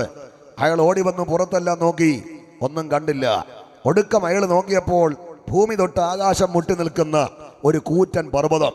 ആ പർവ്വതത്തെ ആപാദചൂടം സങ്കീർത്തനക്കാരൻ വീക്ഷിച്ചിട്ട് പറയുക, യഹോവയിൽ ആശ്രയിക്കുന്നവൻ കുലുങ്ങാതെ, ബാക്കി ഉറക്കെ പറഞ്ഞേ, എന്നേക്കും നിൽക്കുന്ന സിയോൻ പർവ്വതം പോലെയാണ്. സിയോൻ പർവ്വതം എന്നാ ഉണ്ടായതെന്ന് ചങ്കവിളക്കാർക്ക് അറിയത്തില്ല, പർവ്വതങ്ങൾ ഏറെയുള്ള റാന്നിക്കാരായി ഞങ്ങൾക്കും അറിയത്തില്ല. പക്ഷെ സിയോൻ പർവ്വതം എന്നുണ്ടായോ അന്നു മുതൽ ഇന്ന് വരെ ആ പർവ്വതത്തിന് ഒരു മാറ്റവുമില്ല, അത് അങ്ങനെ തന്നെ നിൽക്കുക. അതിന് തുല്യമായ പല പർവ്വതങ്ങളും പ്രകൃതിയുടെ വികൃതിയിൽ സ്ഥാനഭ്രംശം സംഭവിച്ചില്ലാതായി. ആ പർവ്വതം എന്നുണ്ടായോ അന്നു മുതൽ ഇന്ന് വരെ ഒരു ചലനവുമില്ല, അത് അങ്ങനെ തന്നെ നിൽക്കുക. ജീവിതത്തിന്റെ സമരമുഖങ്ങളിൽ, ജീവിതത്തിന്റെ കയ്പുകളില്, ജീവിതത്തിന്റെ ഒറ്റപ്പെടലുകളില്, ജീവിതത്തിന്റെ വൈഷമ്യ ഘട്ടങ്ങളില് പ്രാർത്ഥിക്കുന്ന ദൈവവൈതലേ, നിന്റെ ആശ്രയം സർവശക്തനായ ദൈവത്തിലാണെങ്കിൽ നിന്റെ വശത്ത് 1000 വീണാലും നിന്റെ വലത് വശത്ത് 10,000 വീണാലും നീ ഇടറിപ്പോകാൻ ഇന്ന് രാത്രി ദൈവം അനുവദിക്കത്തില്ല. ദൈവത്തിൽ ആശ്രയിക്കുക. അവൻ തന്റെ വീട്ടിനെ ആശ്രയിക്കും, അതോ നിൽക്കയില്ല. നിൽക്കാതെ വരുമ്പോൾ അവൻ അതിനെ മുറുകെ പിടിക്കും, അതോ നിലനിൽക്കില്ല. രണ്ട് പദങ്ങൾ അവിടെ ശ്രദ്ധേയമാണ്. ഒന്ന് നിൽക്കയില്ല, രണ്ട് നിലനിൽക്കില്ല. ഒന്ന് പറഞ്ഞേ, നിൽക്കയില്ല, നിലനിൽക്കയില്ല. ഉറക്കിയൊന്ന് പറഞ്ഞേ. Very good. ഇവിടെ നിൽക്കാത്ത തന്നെ, ഇവിടെ നിലനിൽക്കാത്ത തന്നെ. എന്നേക്കാൾ നന്നായിട്ട് നിങ്ങൾക്കറിയാം, പിന്നെ നിങ്ങൾ മിണ്ടാതെ അങ്ങ് ഇരിക്കുന്നതേ ഉള്ളൂ. ഇവിടെ നിൽക്കാത്തതുമുണ്ട്, നിലനിൽക്കാത്തതുമുണ്ട്. ഒരു ദൈവ പൈതൽ അതിനെ മുറുകെ പിടിച്ചാൽ അവന് നഷ്ടപ്പെടാൻ പോകുന്നത് എന്നേക്കും നിലനിൽക്കുന്ന നിത്യമായ നിത്യതയാ. അതാ മഹാനായ CS പാടിയ പാട്ട്. ഞാനത് പറയുമ്പോൾ ആ പാട്ട് ചാട്ടുളി പോലെ എൻ്റെ ചങ്കിൽ തുളച്ചു കയറുക. പാടുന്നില്ല, അതിൻ്റെ വരിയൊന്ന് പറയാം. ലോകസുഖ സൗകര്യങ്ങളാകുന്ന പ്രതാപങ്ങൾ മോടിയോടുകൂടെ എന്നെ മാടി വിളിച്ചാൽ, ആമേൻ, എന്റെ അകത്തെരിയുന്ന നിത്യതയുടെ ദർശനത്തെ ഊതിക്കെടുത്താൻ, മോടിയോടുകൂടെ എന്നെ മാടി വിളിക്കുന്ന ലോകത്തിന്റെ സുഖത്തെ നോക്കിയിട്ട് ഞാൻ അവിടെ നിൽക്കത്തില്ല. കാൽവറിയിൽ എനിക്ക് വേണ്ടി അവസാനത്തുള്ളി ചോരയൊഴുക്കി മരിച്ച എൻ്റെ പ്രാണനാഥനെ നോക്കിയിട്ട് അവനോട് ഞാൻ പറയും, സുന്ദരനായ മനോഹര, നിന്നെ പിരിഞ്ഞുള്ള ലോകയാത്ര പ്രാകൃതരാം ജാരന്മാരെ വരിക്കുമോ വത്സല, മണ്ണേ പ്രതി മാണിക്യം ഞാന് വെടിയുകയില്ല. എൻ്റെ അകത്തെരിയുന്ന നിത്യതയുടെ ദർശനത്തെ ഊതിക്കെടുത്താൻ പദ്ധതി ഒരുക്കുന്ന ദുഷ്ടപിശാചേ, എന്നെ വിളിച്ചവൻ എൻ്റെ മുമ്പിൽ വെച്ചിരിക്കുന്നത് സകലത്തേക്കാൾ മൂല്യമേറിയ മാണിക്യമാണ്. ആ മാണിക്യത്തെ ഇല്ലാതാക്കാൻ ഒരു മണ്ണിന്റെ പോരാട്ടത്തെയും വെച്ച് പൊറുപ്പിക്കത്തില്ല എന്ന നിത്യതയുടെ പ്രത്യാശി അകത്തുള്ള ദൈവമക്കൾ ഇന്ന് രാത്രി ഈ പന്തലിനകത്തുണ്ടെങ്കിൽ അവർ ദൈവത്തെ സ്തുതിച്ചാരാധിക്കട്ടെ. ഈ സമാപന രാത്രിയിൽ എന്നെ കേൾക്കുന്ന ആത്മീയരെ, പാപാന്ധകാരത്തിൽ കടന്ന്, നാശാന്ധകാരത്തിൽ കടന്ന്, ലോകാന്ധകാരത്തിൽ കടന്ന്, ശാപാന്ധകാരത്തിൽ കടന്ന് നമ്മെ മഹാദൈവം ഓമന പേർ ചൊല്ലി വിളിച്ചത് ഈ മണ്ണിൽ നീറിയൊടുങ്ങുന്ന ഒരു പിടി ഭൗതിക നിക്ഷേപങ്ങളുടെ പിന്തിരക്കാരായി നിൽക്കാനല്ല നമ്മെ വിളിച്ചത് നിത്യതയ്ക്ക് വേണ്ടിയാണ്. അത് ഉറപ്പുള്ളവർ കൈകൾ ഉയർത്തി ഒരു ഹല്ലേലൂയ പറഞ്ഞാട്ടെ. പാർക്കുന്ന വീടിനെ, ഭൗതിക സമ്പത്തിനെ നമ്മൾ മുറുകെ പിടിക്കരുത്. അതിന്റെ കാരണം എന്നാ? കാരണം പറഞ്ഞ് പ്രാർത്ഥിക്കാം. നമ്മളങ്ങ് നന്നായി പോകുമോ എന്ന് വിഷമം കൊണ്ട് ദൈവം പറഞ്ഞതല്ല. രക്ഷപ്പെട്ടു പോകുമോ എന്ന പരവേശം കൊണ്ടൊന്നും ദൈവം പറഞ്ഞതല്ല. പാർക്കുന്ന വീടിനെയും ഭൗതിക സമ്പത്തിനെയും ഒന്നും മുറുകെ പിടിക്കരുതെന്ന് വേദപുസ്തകം നമ്മോട് പറയുന്നതിൻ്റെ പിമ്പിൽ 3 കാരണമുണ്ട്. 3 കാരണം. ഒന്ന് ശ്രദ്ധിച്ച് കേട്ടേ. 1, ഇത് നിലനിൽക്കയില്ല. 2, ഇത് അഴിഞ്ഞു പോകും. 3-മത്തെ നമ്മെ സന്തോഷത്തിലാക്കുന്നതാണ്, ഇതിനേക്കാൾ ഉന്നതമായതൊന്ന് ദൈവം നമുക്ക് ഒരുക്കി വെച്ചിട്ടുണ്ട്. ഒരു നല്ല ഹല്ലേലൂയ ഞാൻ പ്രതീക്ഷിച്ചത്. അകത്തുള്ളവർക്കും ബാധകമാണ് ഈ സന്ദേശം, പുറത്തുള്ളവർക്കും ബാധകമാണ്. രക്ഷിക്കപ്പെട്ടവനും ബാധകമാണ്, രക്ഷിക്കപ്പെടാത്തവനും ബാധകമാണ്. ക്രൈസ്തവനും ബാധകമാണ്, അക്രൈസ്തവനും ബാധകമാണ് ഈ സന്ദേശം. പാർക്കുന്ന വീടിനെയും ഭൗതിക സമ്പത്തിനെയും മുറുകെ പിടിക്കരുത്. കാരണം 1, ഇത് നിലനിൽക്കയില്ല. 2, ഇത് അഴിഞ്ഞു പോകും. 3, ഇതിനേക്കാൾ ഉന്നതമായതൊന്ന് ദൈവം നമുക്ക് ഒരുക്കി വെച്ചിട്ടുണ്ട്. നിലനിൽക്കത്തില്ല. മനുഷ്യൻ കെട്ടിപ്പൊക്കുന്നത് എന്തെങ്കിലും നിലനിൽക്കുമോ? മനുഷ്യൻ വെട്ടിപ്പിടിക്കുന്നത് എന്തെങ്കിലും നിലനിൽക്കുമോ? മനുഷ്യൻ പിടിച്ചടക്കിയത് എന്തെങ്കിലും നിലനിൽക്കുമോ? ഒന്നും നിലനിൽക്കത്തില്ല. മനുഷ്യൻ വെട്ടിപ്പിടിച്ചതോ, മനുഷ്യൻ കെട്ടിപ്പൊക്കിയതോ, മനുഷ്യൻ പിടിച്ചു വച്ചതോ, മനുഷ്യൻ ചരതിച്ചു വച്ചതോ ഒന്നും നിലനിന്ന ചരിത്രമില്ല. നിലനിൽക്കത്തില്ലെന്ന് പറഞ്ഞാൽ അതിന്റെ ശരിയായിട്ടുള്ള പരിഭാഷ, ഒരിക്കൽ നാം ഇതെല്ലാം വിട്ടിട്ട് പോകണം. തന്റെ സ്വോത്രമെല്ലാം പോയില്ല. ഇത് 100% സംഭവിക്കാൻ സാധ്യതയുള്ള ഒരു പക്ക പ്രവചനമാണ്. ഒരിക്കൽ നമ്മൾ ഇതെല്ലാം വിട്ടിട്ട് പോകണം. ഞാൻ പണ്ട് ക്യാമ്പിൽ ഇത് പറഞ്ഞുകൊണ്ടിരുന്നപ്പോൾ പൊത്തോന്നൊരു ശബ്ദം കേട്ടു. ഒരിക്കലെല്ലാം വിട്ടിട്ട് പോകണമെന്ന് പറഞ്ഞപ്പോൾ ഒരു ചെറുപ്പക്കാരൻ ഇടയ്ക്ക് കിടക്കുക. അപ്പോൾ ക്യാമ്പുകാർ പറഞ്ഞു, ഇത് ആത്മവിവശതയാണ്. ഞാൻ പറഞ്ഞ കടപ്പ് കണ്ടിട്ട് അങ്ങനെ തോന്നുന്നില്ലെന്ന് പറഞ്ഞു. പിന്നെ പറഞ്ഞു പ്രഷർ കുറഞ്ഞതാണെന്നും പറഞ്ഞ് ഉപ്പ് കൊടുക്കുന്നു, ഷുഗർ കുറഞ്ഞാന്നും പറഞ്ഞ് പഞ്ചസാര കൊടുക്കുന്നു, 2 കൂടെ കലക്കി ഒരുമിച്ച് കൊടുക്കുന്നു. ആൾ കണ്ണു തുറക്കുന്നില്ല. ഒടുക്കം തണുത്ത സോഡ മുഖത്തോട്ടൊഴിച്ചപ്പോൾ പുള്ളി ഞെട്ടി എഴുന്നേറ്റു, ഇങ്ങനെ ശ്വാസം വലിച്ചു വിട്ടു. അപ്പോൾ അടുത്തിരുന്ന പുള്ളി ചോദിച്ചു, എന്ത് പറ്റി? ഉടനെ അങ്ങേര് പറയുക, ഇതെല്ലാം കൂടെ വിട്ടിട്ട് പോകണമെന്ന് പറഞ്ഞപ്പോൾ എന്തോ ഒരു എന്തൊക്കെ വെപ്രാളം പിടിച്ചാലും ഇന്നല്ലേ നാളെ ഇതെല്ലാം നമ്മൾ വിട്ടിട്ട് പോകണം. കവി എന്താ പാടിയത്? കൊട്ടാരമായാലും വിട്ടേ മതിയാകൂ, കോട്ടയ്ക്കകത്തും മൃത്യു കയറി വരും. 10,000 നില കെട്ടി പടുത്തുയർത്തിയാലും അതിനകത്തും മരണം കയറി വരും. സ്നേഹിതോ, മരണത്തിന് കയറി വരാൻ നിന്റെ ഗേറ്റ് വിഷയമല്ല, മരണത്തിന് കയറി വരാൻ നിന്റെ മതിൽ വിഷയമല്ല, മരണത്തിന് കയറി വരാൻ നിന്റെ CCTV വിഷയമല്ല, മരണത്തിന് കയറി വരാൻ നിന്റെ ബുൾഡോഗോ കൺട്രി ഡോഗോ ജർമ്മൻ ഷെപ്പേർഡോ വിഷയമല്ല.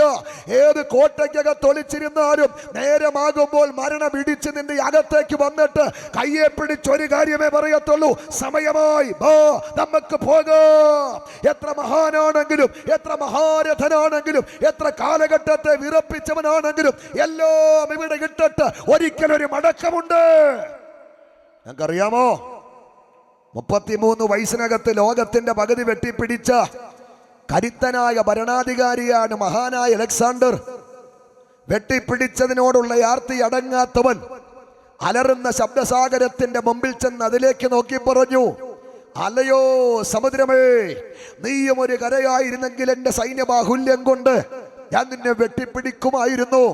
എന്തിയേ 33-ാം വയസ്സിൽ ഒറ്റ പനി പിടിച്ചപ്പോൾ മഴവില്ല് പോലെ കിടക്കയിൽ വളഞ്ഞുപോയി. കൊട്ടാരത്തിലെ വിദഗ്ധരായ വൈദ്യന്മാർ ചികിത്സിച്ചു. തന്നെ തിരിച്ചു കൊണ്ടുവരാൻ പറ്റിയില്ല. ആ കിടക്കയിൽ മരിക്കുമെന്നുറപ്പായ മനുഷ്യൻ പുത്രതുല്യം സ്നേഹിക്കുന്ന അംഗരക്ഷകരെ അരികിലേക്ക് വിളിച്ചിട്ട് പറഞ്ഞു, ഞാൻ മരിക്കും. മരിച്ച എന്നെ അടക്കാൻ കൊണ്ടുപോകുമ്പോൾ എൻ്റെ ശവപ്പെട്ടിയുടെ 2 ഭാഗത്ത് 2 ദ്വാരമിടുക, എൻ്റെ കയ്യലിലെ പുറത്തേക്ക് ഇടണം. ആ കൈ ലോകത്തോട് പറയുന്നത് 33 വയസ്സിനകത്ത് ലോകത്തിന്റെ പകുതി വെട്ടിപ്പിടിച്ചു. പക്ഷെ നല്ല പ്രായത്തിൽ മടങ്ങിയപ്പോൾ വെട്ടിപ്പിടിച്ച ഒരു തുണ്ട് മണ്ണെന്റെ കയ്യിലില്ല. കോടികൾ സമ്പാദിച്ചു, പക്ഷേ സമ്പാദിച്ച ഒരു തുണ്ട് നാണയം എൻ്റെ കയ്യിലില്ല. ഇത് പറയുമ്പോൾ എല്ലാ പ്രഭാതത്തിലും സ്നേഹസമ്പന്നയായ എൻ്റെ അമ്മ എഴുന്നേറ്റ് പാടുന്നൊരു പാട്ടുണ്ട്. അമ്മയില്ല, നിത്യതയില്ല. ആ പാട്ടിന്റെ വരി എൻ്റെ മനസ്സിലേക്ക് വരികയാ. അർത്ഥമറിയത്തില്ലെങ്കിലും അന്ന് അമ്മയുടെ ചൂട് പറ്റി പാടി. പിന്നീട് കാര്യം ഗൗരവമായി ചിന്തിച്ചപ്പോഴല്ലേ പാട്ടിന്റെ അർത്ഥം മനസ്സിലായത്. നഗ്നനായി ഞാൻ ഈ ലോകത്തിൽ വന്നു, നഗ്നനായി തന്നെ പോകുമേ. ലോകത്തിൽ എനിക്കില്ല യാതൊന്നും എൻ്റെ കൂടെ അങ്ങ് പോരുവാൻ. നേടിയത്, സമ്പാദിച്ചത്, വെട്ടിപ്പിടിച്ചത്, പടുത്തുയർത്തിയതെല്ലാം ഇവിടെ ഇട്ടിട്ട് ഒരു മടക്കമുണ്ട് പ്രിയരെ. തെളിച്ചു പറഞ്ഞാൽ എത്ര നിസ്സഹായനാണ് മനുഷ്യൻ, എത്ര ക്ഷണികനാണ് മനുഷ്യൻ. മനുഷ്യന്റെ ക്ഷണികതയെക്കുറിച്ച് ഇത്ര കൃത്യമായി പ്രതിപാദിക്കുന്ന ഒരു പുസ്തകം നമ്മുടെ പ്രത്യാശയ്ക്ക് ആധാരമായ ബൈബിൾ അല്ലാതെ മറ്റെന്താണുള്ളത്? മനുഷ്യന്റെ ക്ഷണികതയെക്കുറിച്ച് ബൈബിൾ പറയുന്നത്, ഒന്ന്, ഏതു മനുഷ്യനും ഉറച്ചു നിന്നാൽ, ഉറക്കെ പറ, ഒരു ശ്വാസമത്രേ. അടുത്തത്, രാവിലെ വയലിൽ മുളച്ചു വരുന്ന പുല്ലുപോലെയാ, വൈകുന്നേരമാകുമ്പോൾ അത് അരിഞ്ഞു വാടിപ്പോകുന്നു. എത്ര ക്ഷണികനാ മനുഷ്യൻ. ഈ ദിവസത്തിന്റെ അസ്തമയ സൂര്യന്റെ ചെങ്കതിരുകളെ കണ്ട മനുഷ്യ, നാളത്തെ പ്രഭാത സൂര്യന്റെ ഉദയകിരണം കാണുവാൻ നീ ജീവനോടെ ശേഷിക്കുമോ? എത്ര പേരെ കുരപ്പുണ്ട്. ഏത് മനുഷ്യനും ഉറച്ചു നിന്നാൽ ഒരു ശ്വാസമത്ര. എന്തിനും ഗ്യാരണ്ടി ഉണ്ട്. 2 വയസ്സുള്ളൊരു മോൾ എനിക്കുണ്ട്, എൻ്റെ ഇളയവള്. കഴിഞ്ഞ ദിവസം ഈ വാച്ച് അവൾ തറയിലിട്ട് പൊട്ടിച്ചപ്പോൾ എനിക്ക് പ്രത്യേകം ദേഷ്യമൊന്നും തോന്നിയില്ല. ഞാൻ അവളെ എടുത്ത് 2-3 ഉമ്മയും കൊടുത്തു. ദേഷ്യം അങ്ങനെ അങ്ങ് തീർത്തു. 2 കാര്യം എന്തോ തല്ലാനാണ്. വാച്ച് പൊട്ടിച്ചതറി. ഞാൻ പെട്ടെന്ന് ബില്ലെടുത്ത് കടയിലേക്ക് വിളിച്ചപ്പോൾ ചോദിച്ചു, സാറേ എൻ്റെ ഗ്യാരണ്ടി ഡേറ്റ് കഴിഞ്ഞു. ഞാൻ പറഞ്ഞില്ല, കൊണ്ടുവരാൻ പറഞ്ഞു, കൊടുത്തു, വേറെ മാറി തന്നു. അപ്പോൾ വാച്ചിന് ഗ്യാരണ്ടി ഉണ്ട് സ്നേഹിത, ഫോണിന് ഗ്യാരണ്ടി ഉണ്ട്, ടിവിക്കും വാഷിംഗ് മെഷീനും ഗ്യാരണ്ടി ഉണ്ട്, വാഹനത്തിനും ഫ്രിഡ്ജിനും ഗ്യാരണ്ടി ഉണ്ട്, പോക്കറ്റിൽ കുത്തി താത്ത് വെച്ചിരിക്കുന്ന 5 രൂപയുടെ റെയ്നോൾഡ് പേനായിക്ക് വരെ ഗ്യാരണ്ടി ഉണ്ട്. ഒരു ഗ്യാരണ്ടിയും ഇല്ലാത്തത് മനുഷ്യന്റെ ആയുസിനാണ്. ഏതു മനുഷ്യനും ഉറച്ചു നിന്നാൽ ഒരു ശ്വാസമത്രേ. പണമുണ്ടാവാം നല്ലത്, പവറുണ്ടാകാം നല്ലത്, ബിരുദങ്ങളുടെ കൂമ്പാരമുണ്ടാകാം നല്ലത്, സ്വാധീനമുണ്ടാകാം നല്ലത്, ആഡംബര സൗകര്യങ്ങളുണ്ടാകാം നല്ലത്. നീ ഒന്ന് ഫോൺ എടുത്ത് വിളിച്ചാൽ അങ്ങേത്തിലേക്ക് നിൽക്കുന്ന അധികാരി നിന്റെ പവർ കൊണ്ട് വിറച്ചേക്കാം, ഒക്കെ നല്ലതാ. പണവും സ്വാധീനവും ബന്ധങ്ങളും ബിരുദങ്ങളും ഒക്കെ എവിടെ വരെ ഉണ്ടെന്നറിയാമോ? ഈ മണ്ണ് കൊണ്ട് അസ്തമിക്കുമ്പോൾ, ശവക്കുഴി കൊണ്ട് അസ്തമിക്കുമ്പോൾ അതിനപ്പുറം ഒരു ജീവിതമുണ്ട്, മറന്നു പോകരുത്. അതാ ബൈബിൾ പറയുന്നത്, ഒരു മനുഷ്യൻ സകല ലോകവും നേടിയാലും അവന്റെ ആത്മാവിനെ നഷ്ടമാക്കിയാൽ അവൻ എന്താണ് പ്രയോജനം?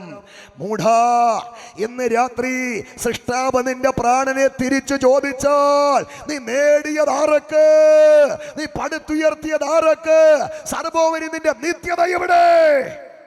തെളിച്ചു പറഞ്ഞാൽ മരണത്തിനപ്പുറം ഒരു ജീവിതമുണ്ട്. വിശ്വസിക്കുന്നവർ ഹല്ലേലൂയ പറഞ്ഞാട്ടെ. മരണം കൊണ്ട് അവസാനിക്കുന്നതല്ല ജീവിതം. വിശ്വസിക്കുന്നവർ രാമേൻ പറഞ്ഞാട്ടെ. മരണശേഷം ഒരു ജീവിതമുണ്ട്. വിശ്വസിക്കുന്നവർ ഉച്ചത്തിൽ ഒരു ഹല്ലേലൂയ പറഞ്ഞാട്ടെ. മരണശേഷമുള്ള മനുഷ്യന്റെ ജീവിതത്തെ വിശുദ്ധ ബൈബിൾ വിളിക്കുന്ന പേരാ നിത്യത. ഉറക്കെന്ന് പറഞ്ഞേ. അത് തന്നെ. അപ്പൊ മരണശേഷം മനുഷ്യന് 2 അവസ്ഥയുള്ളൂ, സ്വർഗം അല്ലെങ്കിൽ നരകം. ഇവിടെ എവിടെയെങ്കിലും ഒരിടത്ത് പോകാനാണ് മനുഷ്യൻ എന്ത് ചെയ്യുന്നത്? മരിക്കുന്നത്. ഞാൻ മരണവീടുകളിൽ പ്രസംഗിക്കുമ്പം പറയാറുള്ളൊരു വാക്ക് കടമെടുത്തങ്ങ് പറയുക. ഒരു മനുഷ്യന് 3 പാർപ്പിടമാണുള്ളത് കേട്ടോ. 1ഉം 2ഉം പാർപ്പിടം ദൈവത്തിൻ്റെ അധികാരപരിധിയിൽപ്പെട്ടതാ. 3ാമത്തെ പാർപ്പിടം അവിടുത്തെ അധികാരപരിധിയിൽപ്പെട്ടതാണെങ്കിലും തിരഞ്ഞെടുക്കാനുള്ള സാവകാശം മരിച്ചു കഴിഞ്ഞ് ബന്ധുക്കൾക്കല്ല, ജീവിച്ചിരിക്കുമ്പോൾ അവരവർക്കുള്ളതാ. 1ാമത്തെ പാർപ്പിടം അമ്മയുടെ ഗർഭപാത്രമല്ലേ. 2ാമത്തെ പാർപ്പിടം ഈ ലോകമല്ലേ, ഭൂമിയല്ലേ. 3ാമത്തെ പാർപ്പിടം മരണശേഷം 2ഉണ്ട്, സ്വർഗം അല്ലെങ്കിൽ നരകം. തിരഞ്ഞെടുക്കാനുള്ള സാവകാശം മരിച്ചു കഴിഞ്ഞ് വേണ്ടപ്പെട്ടവർക്കല്ല, ജീവിച്ചിരിക്കുമ്പോൾ അവരവർക്കുള്ളതാ. ഇതാണ് രക്ഷാദിവസം, ഇതാണ് സുപ്രസാദകാലം. നമ്മുടെ 1ാമത്തെ പാർപ്പിടം കഴിഞ്ഞു, ഇനി അങ്ങോട്ട് പോകാൻ പറ്റുകയില്ല. എൻ്റെ 1ാം പാർപ്പിടം പാലാക്കാരിയായ റോസമ്മ എന്ന് പറയുന്ന നല്ല സ്നേഹസമ്പന്നയായ ഒരു അമ്മയുടെ ഉദരമായിരുന്നു എൻ്റെ 1ാം പാർപ്പിടം. എത്ര നല്ലൊരമ്മയായിരുന്നു എൻ്റെ അമ്മ. വടിയെടുത്ത് എന്നെ തല്ലിയിട്ടില്ല, എടാപോടാന്ന് വിളിച്ചിട്ടില്ല, മുഷിഞ്ഞെന്നോട് സംസാരിച്ചിട്ടില്ല. അത്ര സ്നേഹസമ്പന്നയായ ഒരമ്മ. ആ പാർപ്പിടം പോയി. ഓർക്കുമ്പം കണ്ടമിടറും, ഇടനെഞ്ചു വിങ്ങും. വർഷം 15ആയി. ഇനി ഒരിക്കലും ആ പാർപ്പിടം തിരിച്ചു കിട്ടത്തില്ല. എൻ്റെ 2ാമത്തെ പാർപ്പിടം കേരളത്തിലാണ്. പത്തനംതിട്ട ഡിസ്ട്രിക്റ്റിൽ റാന്നി താലൂക്കിൽ അത്തിക്കം വില്ലേജിൽ കണ്ണമ്പള്ളി എന്ന് പറയുന്ന മനോഹരമായ കൊച്ചു ഗ്രാമം. എത്ര സുന്ദരമാണ് എൻ്റെ 2ാം പാർപ്പിടം. പ്രശസ്ത നദിയായ പമ്പയുടെ തീരം, മനോഹരമായ വനത്തിൻ്റെ അതിര്, കാമാൻ കൊയറ്റ്. എത്ര മനോഹരം, എത്ര ശാന്തം. ചൂടധികമില്ല, തണുപ്പധികമില്ല. സുന്ദരമാണ് എൻ്റെ 2ാമത്തെ പാർപ്പിടം. ആ 2ാം പാർപ്പിടം എപ്പോഴും എന്നോട് പറയും, എടോ 1ാം പാർപ്പിടം പോയതുപോലെ ഇന്നല്ലെങ്കിൽ നാളെ 2ാം പാർപ്പിടം പോവും. എന്നാൽ 3ാമതൊരു പാർപ്പിടമുണ്ട്, അതാണ് നിത്യം. എൻ്റെ 3ാമത്തെ ശാശ്വതമായ പാർപ്പിടം എന്നേക്ക് 33 വർഷങ്ങൾക്കപ്പുറം എൻ്റെ 10ാമത്തെ വയസ്സിൽ എൻ്റെ ഹൃദയം യേശുവിനായി തുറന്ന് അവൻ്റെ കൽപ്പന അനുസരിച്ച് അവൻ്റെ മകനായി മാറിയപ്പോൾ മരണശേഷം എൻ്റെ 3ാമത്തെ പാർപ്പിടം ഞാൻ ഉറപ്പുവരുത്തി. സാത്താനും തൻ്റെ ദൂതന്മാർക്കും ഒരുക്കിയിരിക്കുന്ന കെടാത്ത തീയും ചാകാത്ത പിടിവും ഭവിക്കുന്ന കത്തുന്ന നരകമല്ല, വിശുദ്ധന്മാർക്ക് ഒരുക്കിയിരിക്കുന്ന നിത്യമായ സ്വർഗമാണ്. 1ാം പാർപ്പിടം കഴിഞ്ഞ് 2ാം പാർപ്പിടത്തിൽ പാർക്കുന്ന പ്രിയമിത്രമേ, ഞങ്ങളുടെ രക്തത്തിന്റെ രക്തവും മാംസത്തിന് മാംസവുമായ സഹോദര സഹോദരി, നനയ്ക്കാത്ത നേരം ക്ഷണിക്കാത്ത അതിഥിയായി മരണം തന്റെ തണുത്ത കരം കൊണ്ട് നിന്നെ ഗ്രസിച്ചാൽ, മരണശേഷം മുഴു ലോകത്തേക്കാൾ വിലയേറിയ നിന്റെ ആത്മാവിന്റെ നിത്യത എവിടെ? മരണശേഷം മുഴു ലോകത്തേക്കാൾ വിലയേറിയ നിന്റെ ആത്മാവ് നരകത്തിൽ പല്ലുകടി ചുരുങ്ങി അവസാനിക്കാതെ വിശുദ്ധന്മാർക്ക് ഒരുക്കിയിരിക്കുന്ന നിത്യമായ സ്വർഗത്തിലെത്തണമെങ്കിൽ ഒറ്റ വഴിയേ ഉള്ളൂ. പാപത്തോട് വിട പറയുക, പാപത്തെ ഉപേക്ഷിക്കുക. നിന്റെ പാപനിമിത്തം കാൽവറിയിൽ യാഗമായി ഉയർത്തെഴുന്നേറ്റെന്നും ജീവിക്കുന്ന യേശു ക്രിസ്തുവിന് വേണ്ടി ഹൃദയം കൊടുക്കുക. ആരുണ്ട് ഇന്ന് രാത്രിയില്? ഇതാണ് രക്ഷാദിവസം, ഇതാണ് സുപ്രസാദകാലം. മരണം നിന്നെ ഗ്രസിക്കും മുമ്പ് ഹൃദയം യേശുവിന് വേണ്ടി കൊടുക്കാൻ ആരുണ്ട്? കൊടുത്തവർ ഹല്ലേലൂയ പറഞ്ഞാട്ടെ. ധാന്യം ദാനം ലാഭം കീർത്തി നഷ്ടമാകും. കൈയൊന്നടിച്ചേ. ധാന്യം ദാനം ലാഭം കീർത്തി നഷ്ടമാകും. മാന്യം മിത്രരാകെ നമ്മെ പിരിഞ്ഞിനി പോകും. മാന്യം മിത്രരാകെ നമ്മെ 7 10 ഏറെയായ 80 മാത്രം.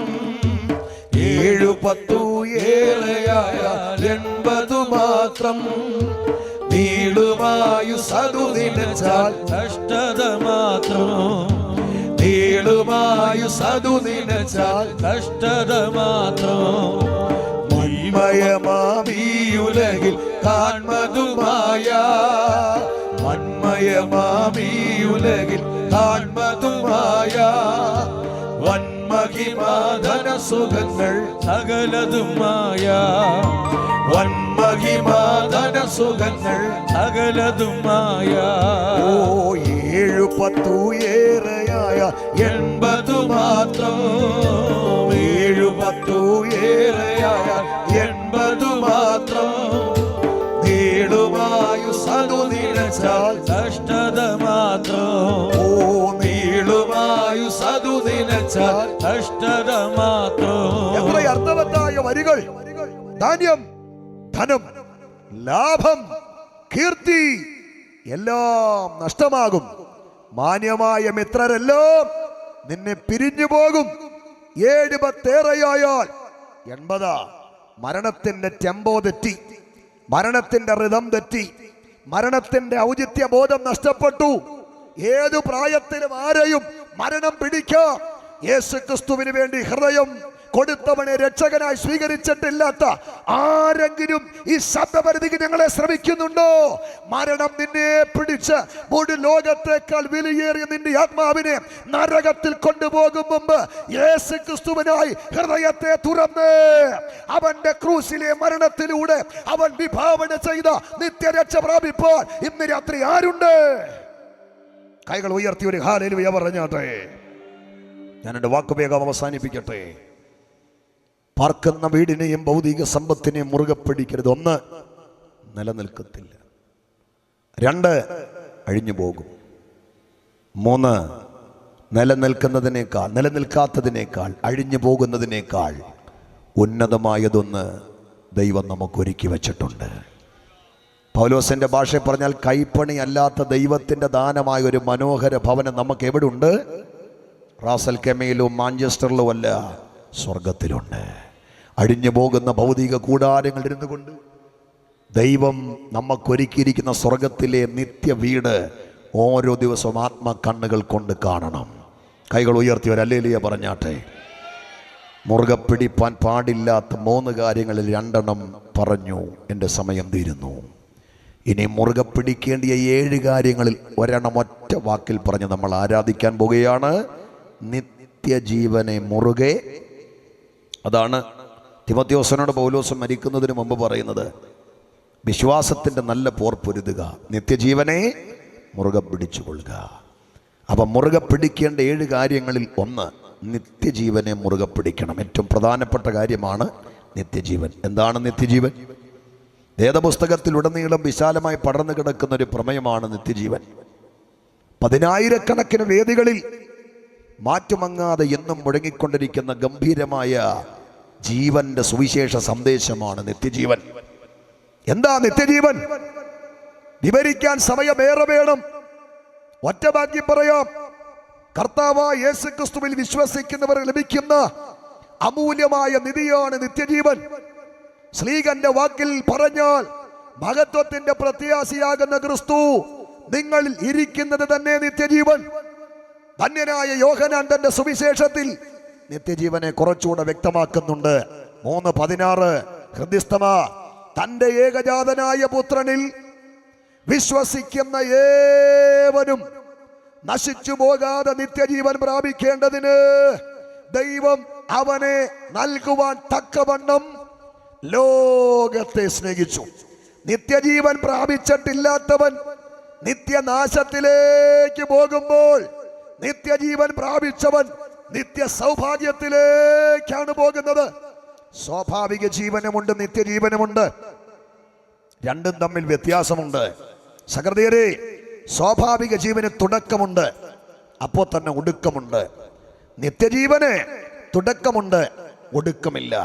സ്വാഭാവിക ജീവനിൽ മാത്രം കഴിയുന്നവർ മരിച്ചാൽ അവരുടെ ആത്മാവെത്തുന്നത് യാതനാ സ്ഥലത്തേക്ക്, നരകത്തിലേക്ക്. എന്നാൽ സ്വാഭാവിക ജീവനിൽ കഴിയുമ്പോൾ തന്നെ നിത്യജീവനാകുന്ന ക്രിസ്തുവിനെ പ്രാപിച്ചവരുടെ അകത്ത് ഒരു പ്രത്യാശയുണ്ട്. മരിച്ചാൽ ഞങ്ങളുടെ ആത്മാവ് നരകത്തിലേക്കല്ല, നിത്യത മുഴുവൻ കർത്താവിനോടുകൂടെ സന്തോഷിക്കും. അതുകൊണ്ട് നിത്യജീവനാകുന്ന ക്രിസ്തുവിനെ പ്രാപിക്കാനുള്ളവരോട് ബൈബിൾ ആഹ്വാനം ചെയ്യുന്നു. ഇതാണ് രക്ഷാദിവസം, ഇതാണ് സുപ്രസാദകാലം. ഇത്ര വലിയ രക്ഷ ഗണ്യമാക്കാതെ തെറ്റിയൊഴിയാനല്ല, നിത്യജീവനാകുന്ന യേശുക്രിസ്തുവിനെ രക്ഷകനും നാഥനുമായി സ്വീകരിക്ക്, അവനായി ഹൃദയം കൊടുക്ക്. നിത്യജീവൻ പ്രാപിച്ചിട്ടുള്ളവരോട് ബൈബിൾ പറയുന്നത് നഷ്ടമാക്കരുത്, അന്ത്യം വരെ അതിനെ മുറുകെ പിടിച്ചോണം. കൈകൾ ഉയർത്തി ഉച്ചത്തിലൂടെ ഹല്ലേലൂയ പറഞ്ഞാട്ടെ. കണ്ണുകളൊന്ന് അടച്ചാട്ടെ. ഞാനൊരു വാക്ക് നിങ്ങൾക്കായി പ്രാർത്ഥിക്കാം. എല്ലാവരും തൽസ്ഥാനങ്ങളിൽ ദയവായി എഴുന്നേൽക്കാം. നമ്മൾ പ്രത്യാശയുടെ ഒരു ഗാനം ഒരുമിച്ച് പാടി ഇന്ന് രാത്രി ദൈവത്തെ ആരാധിക്കാൻ പോകും. എല്ലാവരും എഴുന്നേറ്റാട്ടെ. ഒരു മഹാ സമ്മേളനത്തിൻ്റെ സമാപന സന്ധിയിലാണ് നാം വന്നെത്തി നിൽക്കുന്നത്. കണ്ണുകളെല്ലാം അടച്ചാട്ടെ. Glory, hallelujah. എല്ലാവരും എന്നോട് ചേർന്ന് സ്തോത്രം ചെയ്താട്ടെ. നമ്മുടെ യോഗത്തിൻ്റെ ഏറ്റവും പ്രധാനപ്പെട്ട സമയത്തേക്ക് നമ്മൾ വന്നിരിക്കുകയാണ്. കേട്ട വചനത്തിൻ്റെ മുൻപാകെ നമ്മെ സമർപ്പിച്ച് നാം ഒരുമിച്ച് നമ്മുടെ കർത്താവിനെ അല്പനിമിഷം ആരാധിക്കാൻ പോകുകയാണ്. മുറുകെ പിടിപ്പാൻ പാടില്ല എന്ന് തിരുവെഴുത്ത് നമ്മെ പ്രബോധിപ്പിക്കുന്ന കാര്യങ്ങളോട് സമ്പൂർണമായി വിട പറയാം. മുറുകെ പിടിക്കുവാൻ തിരുവെഴുത്ത് നമ്മെ പ്രബോധിപ്പിക്കുന്ന കാര്യങ്ങളെ ദൃഢമായി പിടിക്കാം. ഇന്ന് രാത്രി അതിനായി നമ്മെ ഒന്ന് സമർപ്പിച്ചു കൊടുക്കാം. ഞാൻ പാപത്തെ മുറുകെ പിടിച്ച വ്യക്തിയാ, ലോകത്തെ മുറുകെ പിടിച്ച വ്യക്തിയാ. ഇന്ന് രാത്രിയിൽ ഞാൻ അതിനോട് വിട പറയുന്നു. എൻ്റെ പാപത്തിൻ്റെ മോചനത്തിന് വേണ്ടി മരിച്ച എൻ്റെ രക്ഷകനാകുന്ന യേശുക്രിസ്തുവിന് വേണ്ടി എൻ്റെ ഹൃദയത്തെ കൊടുക്കുവാൻ ഞാൻ ആഗ്രഹിക്കുന്നു. ഞാൻ പാപിയാണ്. പാപമുടച്ച ജീവിതത്തിൻ്റെ ശിഷ്ടായുസ് പേറി നരക തുല്യമായി ജീവിക്കുന്ന വ്യക്തിയാണ്. വൈകിയാണെങ്കിലും ഞാൻ തിരിച്ചറിയുന്നു, യേശുവിൻ്റെ രക്ഷകൻ, യേശുവിൻ്റെ വിമോചകൻ, അവിടത്തേക്ക് ഞാൻ എന്നെ സമർപ്പിക്കുന്നുവെന്ന് ആഗ്രഹിക്കുന്ന ആരെങ്കിലും ഈ പന്തലുണ്ടോ? വീടുകളിലോ വീടുകളിലോ ഉണ്ടോ? നിങ്ങളുടെ ഹൃദയവാതിൽ ശാന്തമായി അവനായി തുറന്നെന്ന് സമർപ്പിച്ചു കൊടുത്താട്ടെ. Glory, hallelujah. ഇന്ന് രാത്രി ഞാൻ തകർന്നവനാണ്, തകർന്നവളാണ്, രോഗിയാണ്, രോഗിണിയാണ്. എനിക്ക് വേണ്ടി എന്ന് പ്രാർത്ഥിക്കണമെന്ന് ആഗ്രഹിക്കുന്നവർ ഇവിടെയുണ്ടോ? രോഗമുള്ള ഭാഗത്ത് കൈവച്ചാട്ടെ. ഒരുമിച്ച് പ്രാർത്ഥിക്കാൻ പോകുകയാ.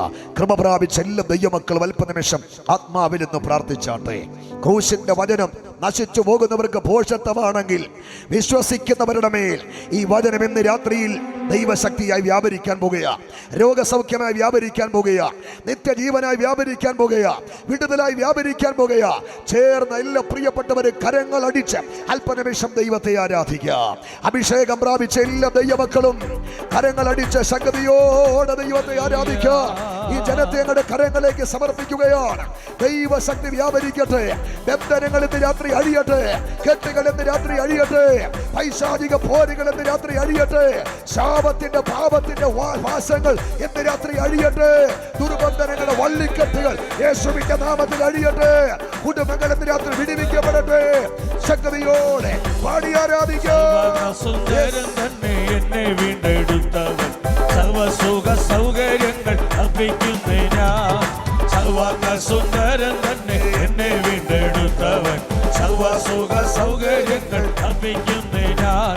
സുന്ദരനാമനോകരാ നിന്നെ പിരിങ്ങി ലോകയാത്ര അകൃതരം ചാരന്മാരെ ഭരിക്കുമോ വത്സല.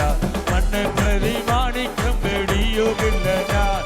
ഈ മണ്ണ് പ്രതി മാണിക്യം വെടിയുകില്ല ഞാൻ.